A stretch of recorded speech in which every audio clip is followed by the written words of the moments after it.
Here we go, another week has just gone by, and here we are again on another episode of Culture Mosaic, brought to you by VTV International.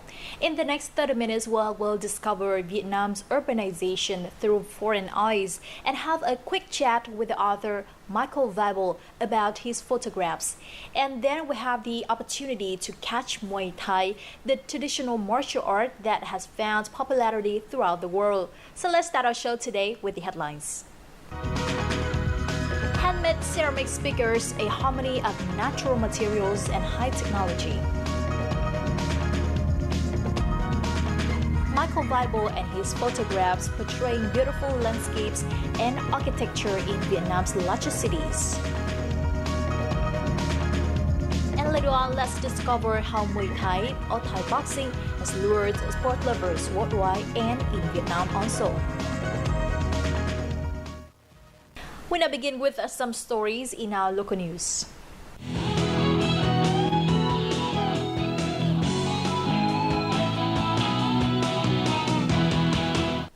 The Hue Museum of Royal Antiquities was recognized as the country's most popular museum for 2015 at the Vietnam International Tourism Market Expo or VITM. Established in 1923, the Hue Museum of Royal Antiquities is one of the oldest museums in Vietnam. The museum exhibits over 10,000 artifacts related to the pre-revolutionary Phuto period. The voting was based on the opinions of visitors, travel journalists, and experts. The Hue Festival is nearing, and one of the indispensable parts of the event is the promotion of traditional crafts. Local craft villages are preparing the best products for the coming event. Now let's see how they are doing in the following report. Located along the Ô Lâu River, Phước Tích Ceramics Village in Thừa Thiên Huế province dates back 400 years. These days, artisans in the village are busy preparing for the coming Hue Festival. Based on traditional materials and methods, they are making products with new designs. Hiện bây giờ thì cũng có gia công thêm một số sản phẩm mẫu mã mới. Thì cái công đoạn làm thì tất cả thì mình cũng làm bằng thủ công. Thì mình có tạo khuôn cột đi nữa thì mình cũng chỉ làm một cái sườn nó thôi, và mình phải gia công thì đưa vào cái sản phẩm hoàn thiện. Meanwhile, the atmosphere in Mỹ Xuyên Wood Carving Village is increasingly animated. Villagers here are keen to introduce their unique sculptures and welcome visitors to explore their craft. Trong làng nghề là điêu khắc gỗ của Mỹ Xuyên chúng tôi thì cũng là rất là mong muốn là để là quảng bá sản phẩm ra được là các là tỉnh bạn, rồi cũng giống như là có nhiều lúc là mong muốn được cái cơ hội là khách của nước ngoài, quảng bá cho làng nghề điêu khắc gỗ Mỹ Xuyên càng ngày càng phát huy. With a majority of villagers capable of mat weaving, Phong Bình said mat weaving village is now stocking large amounts of products for the festival. The local authorities and people are expecting to use the festivals as an opportunity to promote their traditional products. The Mai An Tiêm Festival officially kicked off on April 18th in Nga Sơn district in the northern central province of Thanh Hóa. The annual festival commemorates Mai An Tiêm, who was exiled to a deserted island by a mythical king, where he discovered watermelon seeds and began to grow the fruit and made the island prosperous and rich. The festival features both religious rituals and festive events. The religious part includes a pelican procession, incense burning, and sacrificial offerings.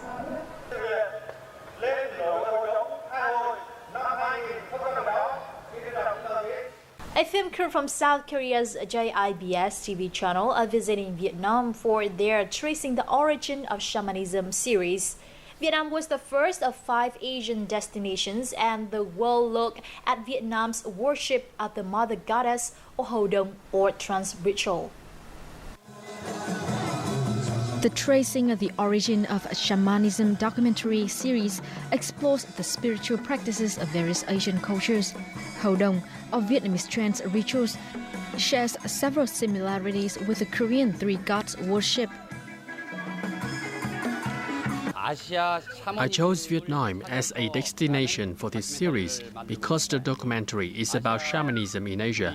Vietnam and the other Asian countries preserve typical features of this type of religious practice. I want to let people know that the religion is going to disappear and to give them a new look about this form of traditional culture. In order to carry out the project, the crew visited the northern provinces of Cao Bằng, Hà Giang and Nam Định and the capital Hanoi. Hầu Đồng has developed as an intrinsic part of community culture. Mục đích là lễ cầu cho quốc thái dân an, cầu cho vợ chồng gia đình hạnh phúc. Nở ngành xanh ngọn lớn họ dài dòng dâu hiền thể tốt từ đời cổ xưa rồi. Nơi đây là một nơi thờ thánh mẫu, cung văn nói nên cái sự nghiệp của các vị thần vị thánh có công với dân với nước. Về đây không phải là về đây có nhiều tiền hay là có trâu to bỏ béo. Người ta có tâm thì người ta dâng 3 nén hương. Năm nào cũng là tôi đến lễ mẫu lễ vua ở đây. Cầu may mắn rồi cho gia đình làm ăn phát đạt thì con cháu buôn bán phát tài. Các cháu thì học hành tiến bộ. Mother Goddesses worship is Vietnamese traditional culture, which centers on Mother Goddesses.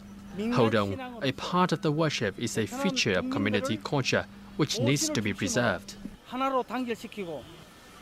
Shamanism in South Korea and Hầu Đồng in Vietnam are community-based, using performing art combining both dancing and singing. This TV series is an ideal way for Vietnam's culture to be better understood abroad.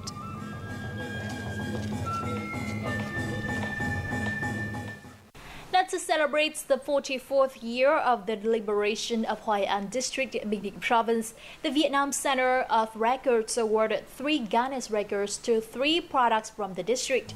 The district won records for the longest silk cloth with a length of 44 meters and width of 1.26 meters, the largest Vietnam silk worn basket with a diameter of 4.5 meters, and the largest teacup with height of 1.35 meters and diameter of 1.26 meters.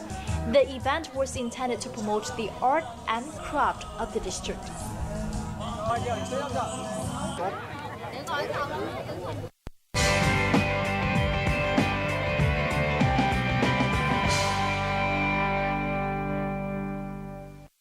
Now, the first made in Vietnam handmade ceramic speaker was recently introduced by a young Vietnamese engineer. It combines the traditional crafting technique of Ba Chang Ceramic Village with the most recent wireless audio technology. And our reporting of Lê has made a small trip to meet the young designer to find out more about his story and the inspiration for this special item. With a century-old history of making pottery, Ba Chang is one of the most famous villages in Vietnam for its fine skills of making ceramic products. Here you will find yourself surrounded by a colorful world of beautiful ceramic items. Well, but today I'm not here to see ceramic as is familiar products such as this vase or these statues. I'm here to explore ceramics as a new material for high-tech product. Yes, I see ceramic and high-tech. Tech lovers in Hanoi were recently introduced to the first ever made in Vietnam handmade ceramic speaker. It combines the traditional crafting technique of Ba Chang with the most recent wireless audio technology. In the world, ceramic speakers are considered a luxurious choice, so I went to meet its designer Nguyễn Thế Anh to see how it's made in Vietnam.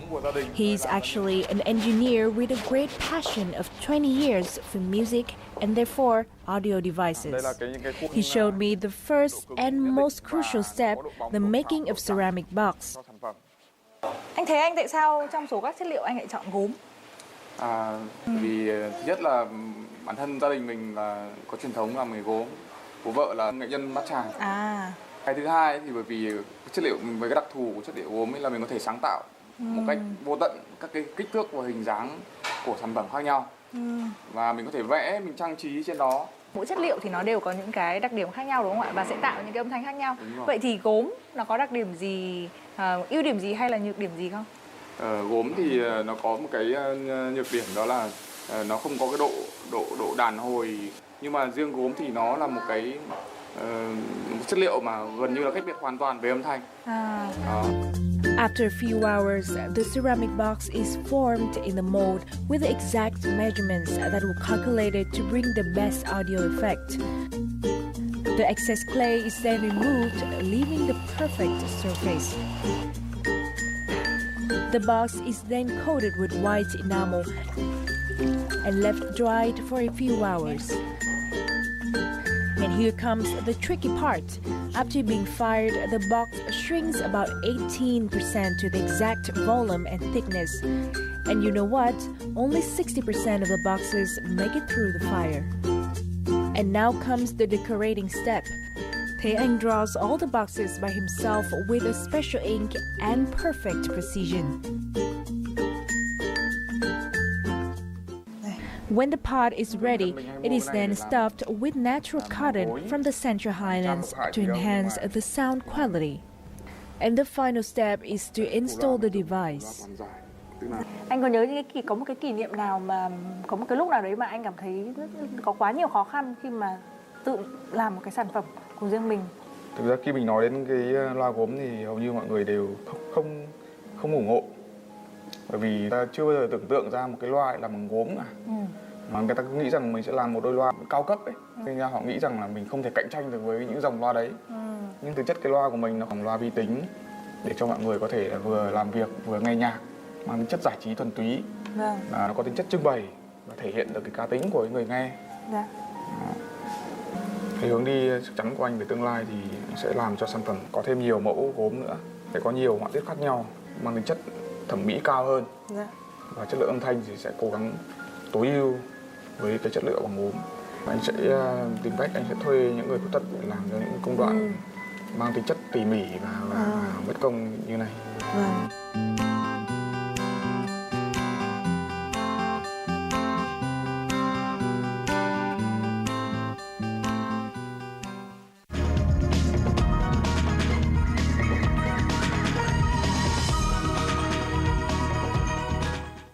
You are tuning into Culture Mosaic, our weekly journal featuring the rich cultural diversity of Vietnam. We'll bring you the latest in the domestic art scene with the contributions of both Vietnamese and foreign artists, thus connecting you with the best in local and international creativity. So don't go away, we have a lot more in this week's instrument coming up for you in just a moment.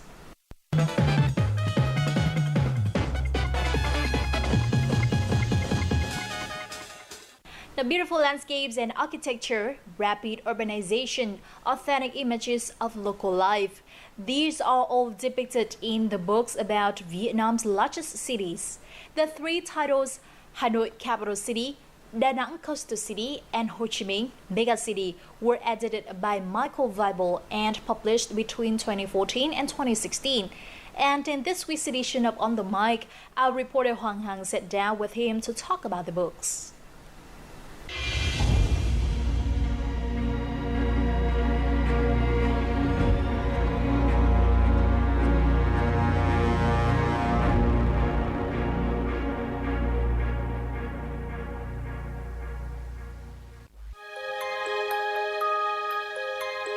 This is the photo book of Da Nang Coastal City, edited by Michael Weibel, a senior researcher and project leader in urbanism at the Department for Geography in the University of Hamburg.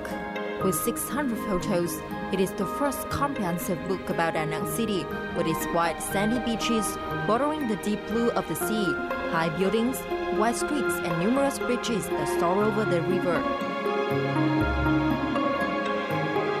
It also introduces the ancient royal capital period with its imperial tomb surrounded by parklands and the trading town of Hội An, which seems frozen in time.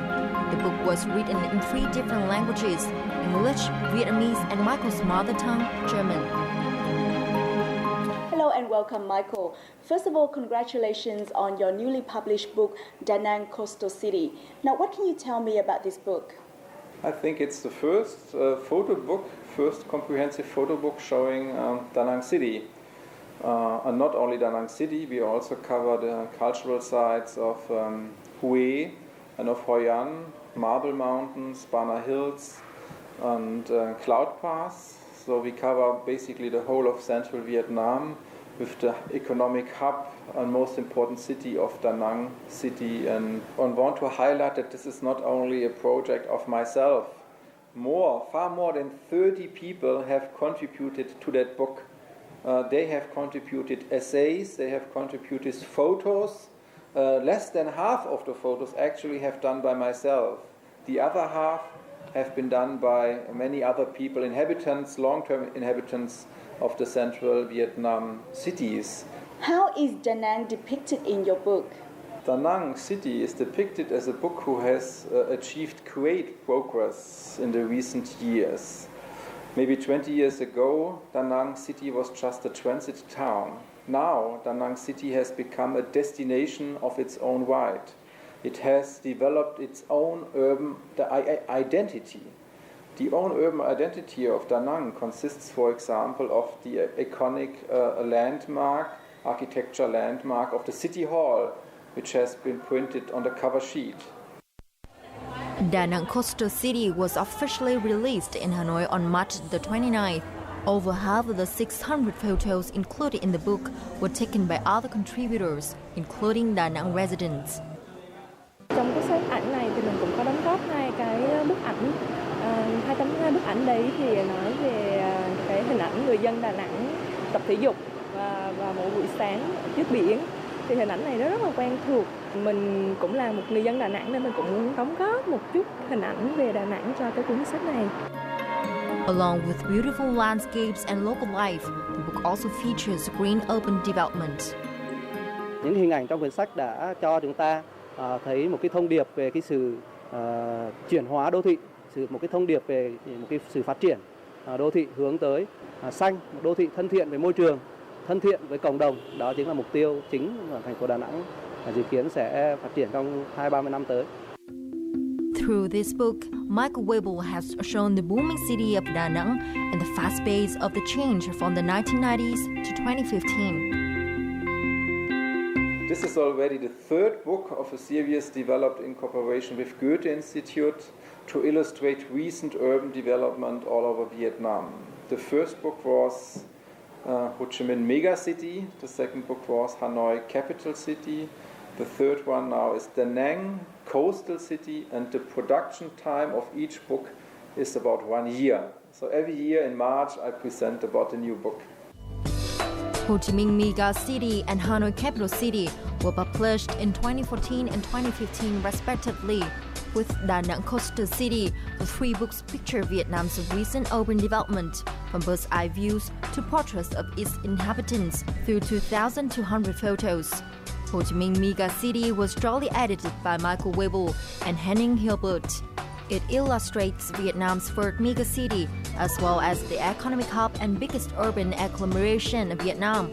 However, the book still covers images of its rural characters. Hanoi, just like the traffic in Vietnam, where the wing mirror seems useless, has not much time to look back.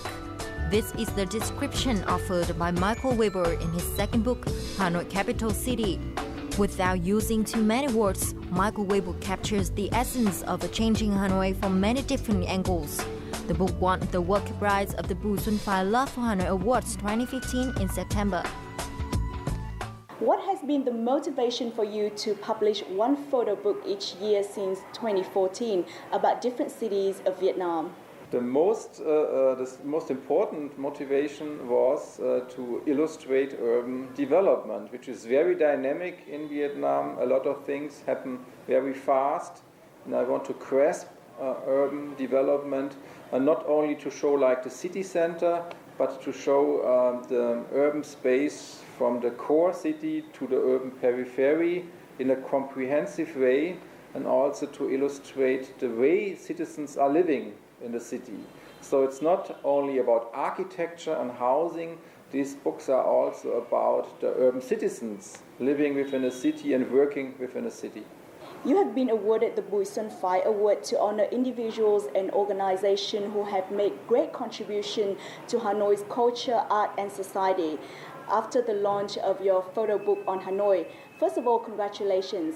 Now, what do you know about the awards? The Bu Xuân Phai Award is dedicated to people who contribute to inform and make aware about the beauty of Hanoi city. And I think my book last year, Hanoi Capital City, made aware about the beauty of Hanoi as a capital city, but it also made aware that we have to pay regard to urban heritage, that we have to preserve traditional architecture, that we have to preserve the lakes, the trees, and that we should all become more responsible and behave in a more sustainable way to preserve the beauty of Hanoi city. As a Hanoian, I'm very interested to find out how Hanoi can develop without giving up its rich cultural and architecture heritage. Hanoi is the cradle of urban civilization in Vietnam. It's the oldest city of Vietnam, basically. And Hanoi should build on its traditional values, such as education, such as culture, and promote those values, maybe also in comparison to other cities who more focus like on industry and other aspects of the economy. I think Hanoi should build on its unique traditional features, also the traditional architecture, but mainly as a most important hub of education in Vietnam. And I just have heard, by the way, that Apple will relocate a research center to Hanoi, and I think this is a milestone of the economic development of Hanoi city towards more science and knowledge-based industries, away from the polluting industries, but attracting more like science-based industries. I think it's important to climb up the value chain and not to further contribute to destroy the urban heritage or the urban identity. Now, can we expect another additional photo book of a different city of Vietnam? I'm right now planning to make another edition of my first book about Ho Chi Minh mega city in a smaller format, more portable and a bit lighter, that people can more easily transport it. Once again, thank you for joining us. You're welcome. It was a big pleasure.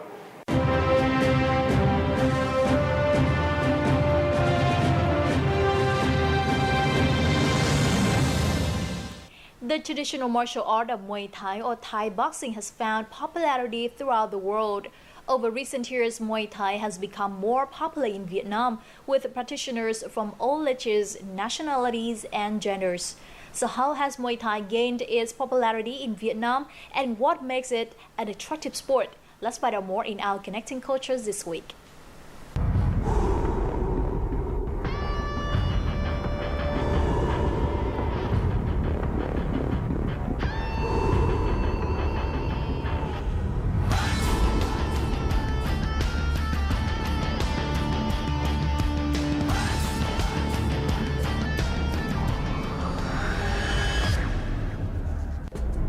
Muay Thai or Thai boxing is traditional martial art of Thailand that can be traced back to the middle of 16th century. Muay Thai is referred to as the art of 8 limbs, as it uses 8 points of the body as weapons.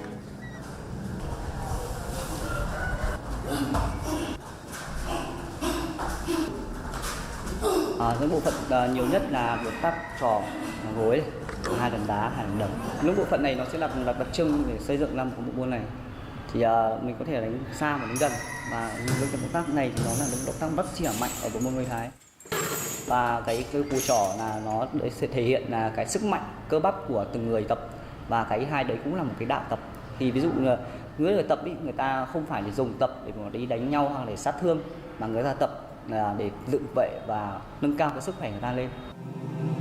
After a Muay Thai performance, it is traditional for practitioners to sit down and meditate. This helps them to calm down their minds and balance themselves.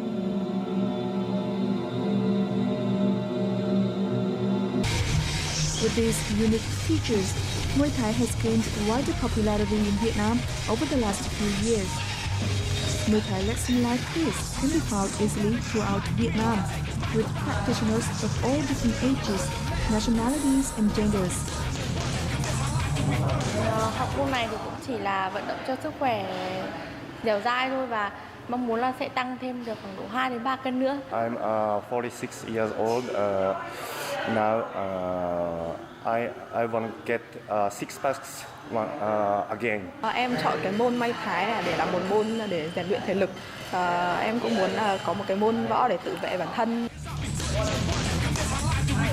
A training course for beginners usually lasts 3 months.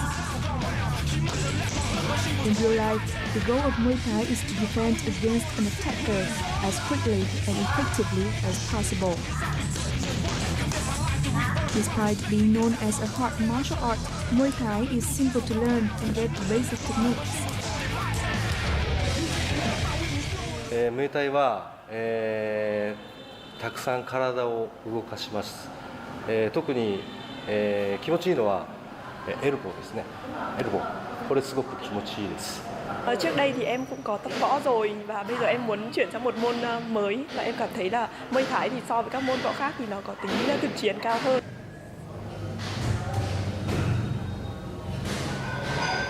I used to think that this hard martial art is useful only for men, but actually it's become more and more popular among girls.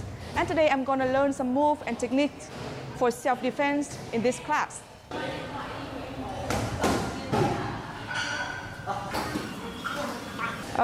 Chào anh ạ. Em được biết là Muay Thai thì nó rất là tốt cho cái việc là tự vệ ấy. Thì hôm nay em có thể chỉ em một số bước cơ bản để một cái trường hợp nào đấy em có thể dùng Muay Thai để tự vệ được không ạ? Đường bạn có người cầm tay về đuôi này đúng không? Nếu cái chân trái lên một nhịp mà đổ tay phải vào cầm, đổ tay trái vào cầm mình. Đấy. Và cái đòn thứ hai là cái đòn bị cũng cầm tay hoặc là bị giật túi chẳng hạn. Ví dụ như này động tác bạn cầm tay này, bạn đưa cái tay ra này. Đấy. Và cầm động tác này đưa lên gối tay phải đưa sau. Đưa tay. 2 cầm 3 4. Besides being highly effective in self-defense, using the whole body as a weapon makes this Thai national sport so effective in combat. It doesn't just focus on punches or shin kicks, rather the elbows, knees and more are combined with punches and kicks with one idea in mind.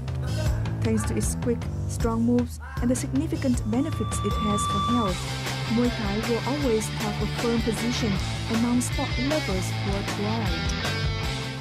And that's the end of our program. If you would like to provide feedback or comment on anything here on Culture Mosaic, please feel free to write us at culturemosaic@vtv.vn and make sure to include your name and address. You can also log on to vtv4.vn or youtube.com/vtv4go for more of our program. Don't forget to join us next week for another episode of Culture Mosaic. This is Dae Chang and goodbye for now.